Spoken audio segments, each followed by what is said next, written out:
ఇదివరకేవో మంచి పనులు చేసామని మాట్లాడదు. ఇప్పుడు ఏం చేస్తున్నావు చెప్పు. ఇప్పుడు సారా కొట్టు ఎందుకు పెట్టావు చెప్పడం. నేను తిరుపతి నెలకోసారి వెళ్ళిన సారా కొట్టు పెట్టాడు. తిరుపతి నీకు అర్థం కాదు. తిరుపతి వేరే, సారా కొట్టు వేరే. నమశివాయ చేసే వంకర పనులు మనం తిరుపతి ఎడుతూ ఉంటాం. ఎందుకు? దేవుడిని గుండు గీసేయడానికి. ఇక్కడ మనం గీసుకోవడం కదా ఆయనకే. నా కొట్టు నాదే, పైగా నా సారా కొట్టుకి లాభాలు వచ్చేలా చేయ. వెంకటేశ్వర అంత వెర్రివాడు అయిపోయాడు. వీడు సారా కొట్టుకి లాభాలు వచ్చేలా చేయాలంట. అక్కడ బొమ్మ పెడతాడు, శ్రీ వెంకటేశ్వర వైన్స్. నమశివాయ.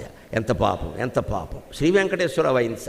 వెంకటేశ్వర స్వామికి వైన్ షాప్కి సంబంధం ఏంటి? షిరిడీ సాయి వైన్స్. ఎంత మహానుభావుల్ని మనం అవమానిస్తున్నామండి భక్తులు అని చెప్పుకుంటూనే. భక్తులు అని నువ్వు సాయి భక్తులు అయితే వైన్ షాప్ పెడతావా? బుద్ధి ఉందా? జ్ఞానం ఉందా? సాయిబాబా చెప్పింది ఏమిటి? నువ్వు చేస్తున్నది ఏమిటి? సమాజం నాశనం అయిపోయినా పర్వాలా, మనకి వ్యాపారాలు జరగాలి, మనకి లాభాలు రావాలి. అందుకు సాయిబాబా మహిమని, వెంకటేశ్వర స్వామి మహిమని కూడా ఉపయోగించుకోవాలి. నేను అందుకే ఎక్కువ మందితో ఫోటోలు దిగను. వీడు ఎప్పుడో వైన్ షాపులో పెడతాడు పట్టుకెళ్తాను. పైగా గురువుగారు బొమ్మట్టే కలిసి వచ్చింది అన్నాడు. ఇదో అప్రతిష్ట. నాకు వీరైనంత తప్పించుకుని వెళ్ళిపోతాం. ఎందుకు వచ్చిన గొడవ ఏమో. ఏం చేస్తారో ఎవరికి తెలుసండి. దేవుళ్ళని అవమానించిన వాళ్ళు మమ్మల్ని అవమానించారా? మేము